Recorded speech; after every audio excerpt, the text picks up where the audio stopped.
আসসালামু আলাইকুম সুপ্রিয় দর্শক, চলে আসলাম আজ ও আগামীকাল মঙ্গল ও বুধবারের এই মুহূর্তে পাওয়া ঝড় বৃষ্টি, নিম্নচাপ, কালবৈশাখী ঝড়, ভারী বৃষ্টি, বজ্রবৃষ্টি, বন্যা ও ঘূর্ণিঝড়ের আবহাওয়ার নতুন আপডেট নিয়ে। শ্রীলঙ্কা উপকূলের অদূরে দক্ষিণ পশ্চিম বঙ্গোপসাগর এলাকায় একটি লঘুচাপ সৃষ্টি হয়েছে।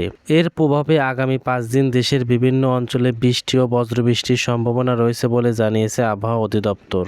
বিশেষ করে দেশের উত্তর ও উত্তর পূর্বাঞ্চলে ভারী থেকে অতি ভারী বৃষ্টিপাতের প্রবণতা অব্যাহত থাকতে পারে বলে জানিয়েছে আবহাওয়া অধিদপ্তর।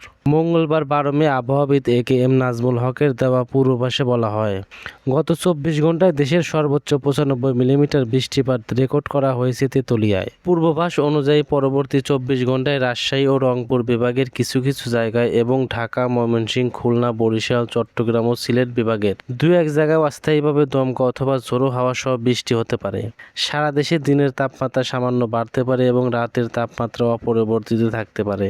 বুধবার 13 মে সকাল থেকে পরবর্তী 24 ঘন্টায় রংপুর, ময়মনসিংহ, সিলেট বিভাগের অনেক জায়গায় এবং দেশের অন্যান্য বিভাগের 2-1 জায়গায় হালকা থেকে মাঝারি ধরনের বৃষ্টির সম্ভাবনা রয়েছে।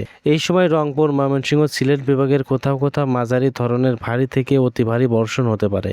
বৃহস্পতিবার 14 মে থেকে বৃষ্টির প্রবণতা আরও বাড়তে পারে। ওই দিন রংপুর, ময়মনসিংহ, সিলেট বিভাগের মাঝারি থেকে অতি ভারী বর্ষণের সম্ভাবনা রয়েছে। ফলে উত্তর ও উত্তর পূর্বাঞ্চলে দিনের তাপমাত্রা কিছুটা কমতে পারে।